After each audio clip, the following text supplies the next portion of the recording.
FORBEZDVD.com. Yeah, what it is, people, it's your boy Doggy Diamonds. You already know ForbesDVD.com.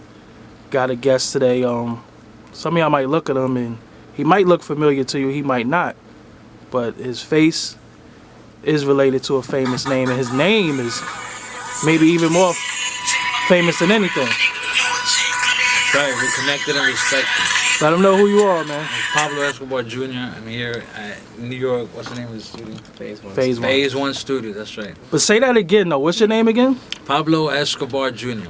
And this is not an It's alias. not Escobar, this is not Willie Escobar. Yeah, it's not an alias. You didn't take a. It's not, I didn't have to change my name or nothing, you know what I mean? It is what it is.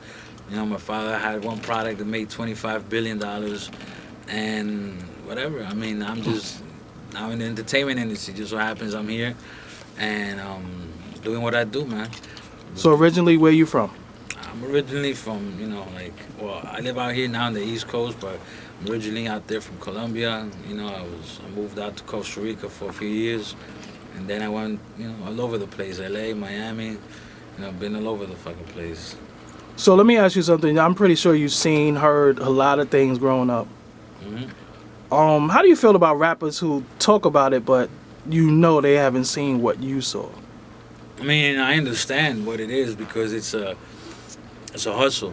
Mm-hmm. So, like for example, Rick Ross, he took a name, 50, whatever. They take names from infamous people and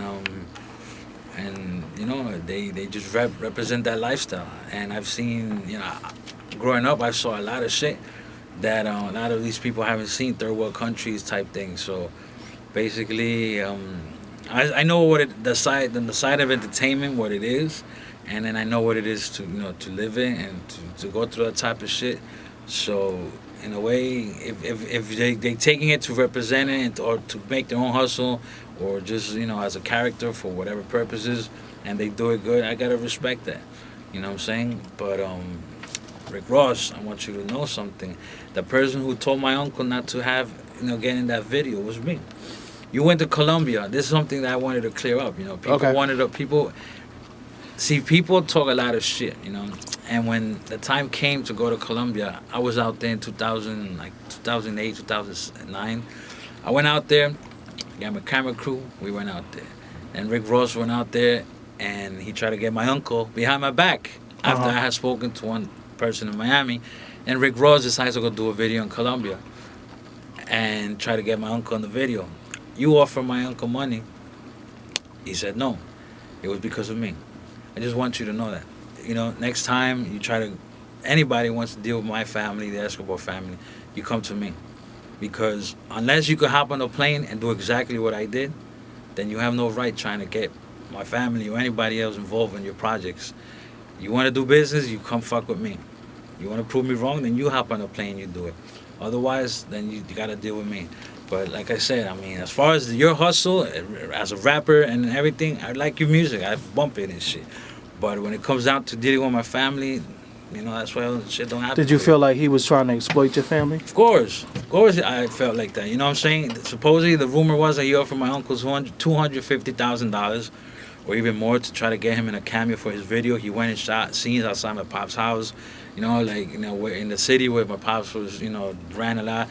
And when it came down to, to getting my uncle in the video, I felt that was a sneaky move because my people had reached out to their camp on some you know what I'm saying? Like, you want to, you're going to go to Colombia or whatever, you want to have this, the family, you got to reach us. And then still, I find out he's in Colombia trying to reach my uncle. So it's like, you don't do that type of shit, And that's why I'm glad, it happened because people could realize it's not anybody that could just go and do what I did. So you can talk a lot of shit, you can think whatever you want, but at the end of the day, you gotta respect the code. This is what it's all about, connecting and respecting. So let me ask you something. You was there from the rich part of your life, the $1 billion, $1 million. Nah. Explain that to us. Not like everybody thinks. Okay. Because I was also, when I was born, I was taken out of Colombia. Okay. And because of safety reasons, I was taken to Costa Rica.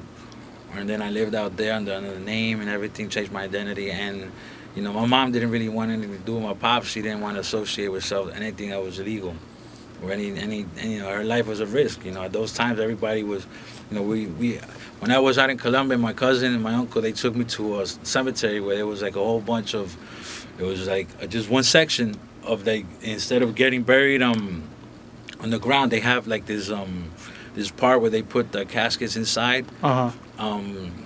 And it was like a whole wall of just cousins, nephews, uncles Of your family? of the Escobar family. Okay. Yeah, and it's like, you know, it was, a lot of people just think of the glitz and glamour of the whole shit.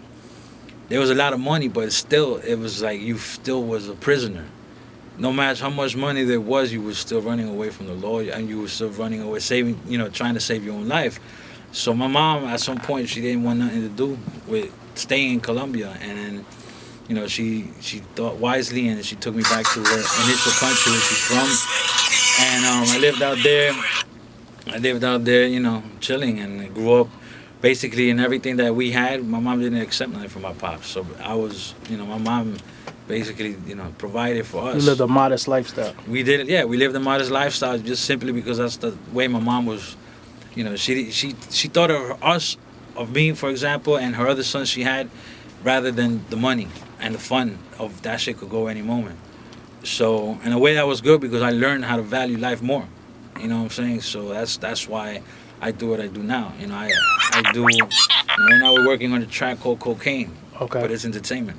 Okay. You know what I'm saying? And it's like I value life, and I mean I'm living extra hours. I could have been in one of those fucking caskets. Yeah. So, and I'm not. So now I just value it more, and I focus on $25 billion that was made out of one product.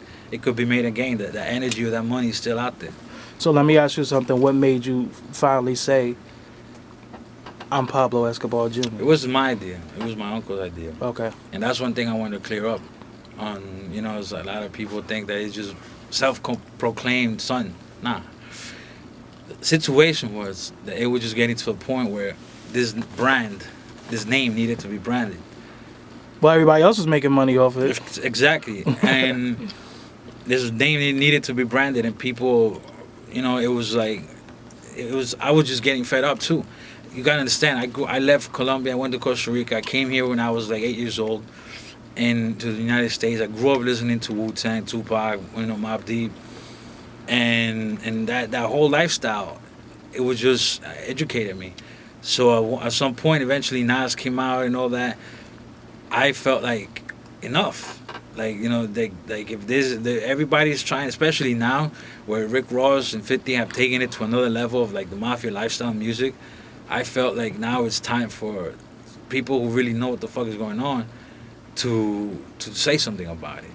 And that's why I'm getting into the music industry and the entertainment industry, because it's just right. You know what I'm saying? My father started the party in the 80s. My father was the one who started the fucking party. Your ass right now watching got high, or maybe your mother or your father got high because of my pops. I'm not proud of it, but it is what it is, you know. And this is, the United States was just in a point where they needed a product to have fun, and now down there was a lifestyle, and it was simply provided to this country. So, but eventually I got to this point where I just said, fuck this, I want to do it.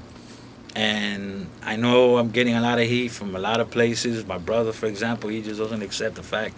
But it's because he's out there. He's not a G like me. And fuck it, he doesn't have, you know what I'm saying? Like, there's a lot of reasons why I'm doing what I'm doing and why he's doing what he's doing. You know, I respect him. He's doing a whole peaceful shit, and that's good. And he wants nothing associated with the, you know, the bad image of what this name was. The Escobar name, yeah. But if you're not, how are you gonna just not, you know, let that die out? How are you not just gonna, you know, come out and represent it how it's supposed to be, when them motherfuckers went out and took everything? They tried to get everything. So many lives were lost because the United States got greedy. The United States was the one who got greedy because one man decided to stand up and say, fuck you niggas. You know what I'm saying? Like, fuck this. I'm going to pay the international debt of this whole country, and I don't need your United States products. I don't need your money. We're good on our own. And that's when the United States got greedy, and that's when they made my father look like an enemy, like a bad motherfucker. And he was, anyone who will tell you, he built 3,000 homes for the poor. he was good with everybody. People lost their lives just because it was a drug culture, and that's what happens. But there's a lot of shit that went on that nobody has really can actually talk about like I can.